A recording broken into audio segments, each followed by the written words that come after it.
আসসালামু আলাইকুম। হে, কী খবর সবার? আজকে 11 তারিখ জাতীয় বিশ্ববিদ্যালয় কর্তৃপক্ষ হতে একটি নোটিশ প্রকাশ করা হয়েছে। তো সেখানে বলা হয়েছে 2024 সালের অনার্স প্রথম বর্ষ পরীক্ষায় প্রতিবন্ধী পরীক্ষার্থীদের অতিরিক্ত 30 মিনিট সময় বাড়ানোর প্রসঙ্গে বিজ্ঞপ্তি।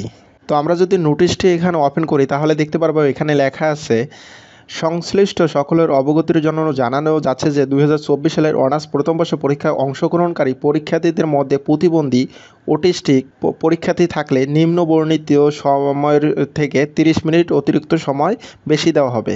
এবং এখানে যে শর্তগুলো তুলে ধরা হয়েছে সেখানে বলা হয়েছে সমাজসেবা অধিদপ্তর কর্তৃক প্রতিবন্ধী সনদ থাকতে হবে।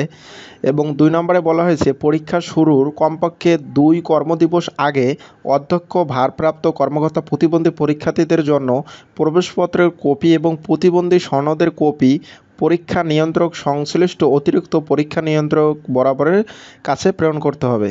এবং 3 নম্বরে বলা হয়েছে প্রতিবন্ধী পরীক্ষার্থীদের উত্তরপত্র পৃথকভাবে গালাসিল করে জনাব মোহাম্মদ আব্দুল সামাদ, অতিরিক্ত পরীক্ষা নিয়ন্ত্রক ভারপ্রাপ্ত, অনার্স প্রথম বর্ষ, জাতীয় বিশ্ববিদ্যালয়, গাজীপুর 1704 এই ঠিকানায় পাঠাতে হবে। প্যাকেটের ওপরে প্রতিবন্ধী পরীক্ষার্থীর উত্তরপত্র লাল কালিতে লিখতে হবে।